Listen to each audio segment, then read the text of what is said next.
नमस्कार। किसान आंदोलनरत हैं दिल्ली में, 1 महीने से ज़्यादा हो गया है। सरकार कहती है कि हम किसानों के फ़ायदे के कानून लेकर आए हैं, किसानों की आय दुगनी हो। आज हम इसी बात पर चर्चा करते हैं कि किसानों की आय दुगनी कैसे हो। किसानों के लगातार जारी आंदोलन के बीच जो भारत सरकार है, केंद्र सरकार है, इस बात पर जोर दे रही है कि बदलाव किसानों की ज़िंदगी को बेहतर बनाएँगे। जो किसानों की ज़िंदगी अब जिस तरीके से बीत रही है, उससे बेहतर किसानों की ज़िंदगी होगी।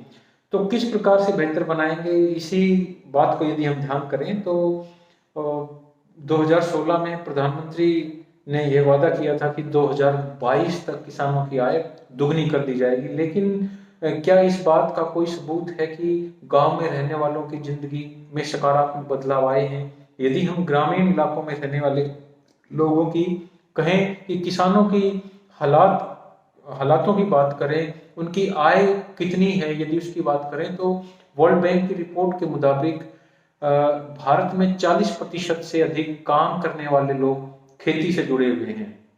ग्रामीण भारत में ग्रामीण आय से जुड़े हाल के कोई आंकड़े नहीं हैं, लेकिन कृषि मजदूरी जो कि ग्रामीण आय का एक अहम हिस्सा है, उससे जुड़े कुछ आंकड़े मौजूद हैं। उनके मुताबिक साल 2014 से 2019 के बीच विकास की दर धीमी हुई है। भारत में महंगाई दर पिछले कुछ सालों में बढ़ी है। वर्ल्ड बैंक के जो डेटा हैं उनके मुताबिक उपभोक्ता मूल्य मुद्रास्फीति 2017 में 2.5% से थोड़ी कम थी, जो अब बढ़कर 2019 में लगभग 7.7% हो गई है।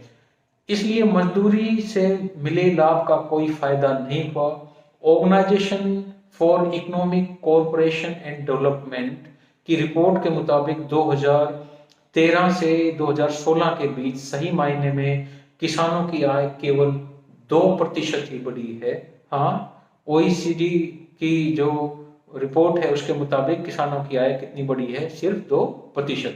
तो इस रिपोर्ट में यह भी कहा गया है कि जिनकी आय गैर किसानों वाले परिवारों का जो 1/3 भर है, सही मायने में किसानों की इनकम नहीं बढ़ी है और मुमकिन है कि पहले से भी कम हो गई है। अगर हम महंगाई को देखें तो महीने में 2000 रुपए तक बढ़ जाने से बहुत ज़्यादा फर्क नहीं पड़ता। यदि महीने में 2000 रुपए भी किसान के बढ़ जाएं, लेकिन महंगाई जिस तरीके से 7.7% बढ़ी है, तो उससे क्या फर्क पड़ा है? क्या सरकार अपनी टारगेट पूरी कर पाएगी? क्या किसानों की आय को 2022 तक पूरा कर पाएगी? 2017 में एक सरकारी कमेटी ने रिपोर्ट दी थी कि 2015 के मुकाबले 2022 में आय दोगुनी करने के लक्ष्य को प्राप्त करने के लिए किसानों को 10.4% की दर से अपनी आय बढ़ानी होगी।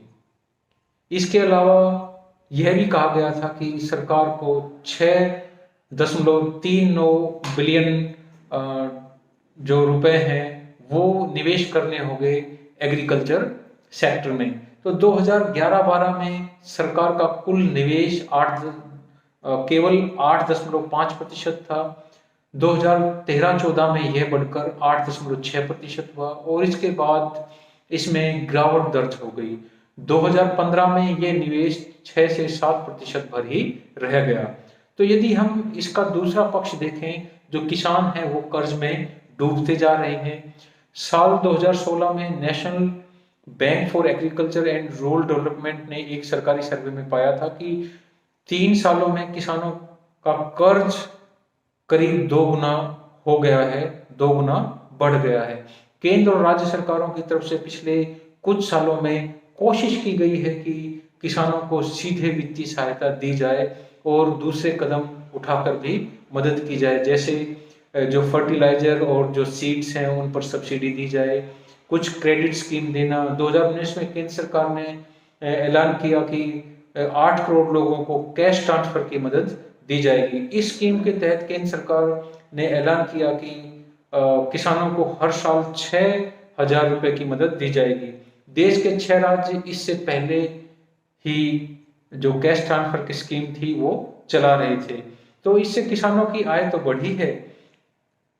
सरकार सीधे किसानों को सपोर्ट करने की स्कीम लेकर आई, ये एक सही दिशा में एक कदम लग रहा है, जिससे किसानों की आय पर कुछ फर्क पड़ा है। पिछले 3 सालों में विकास की जो रफ्तार तेज हुई है और आने वाले समय में और बढ़ेगी, ऐसी उम्मीद में की जानी चाहिए। और उम्मीद की जानी चाहिए कि सरकार कुछ और ऐसे कदम जल्दी से ही उठाएगी ताकि किसानों की आय दुगनी करने के लक्ष्य को हासिल किया जा सके।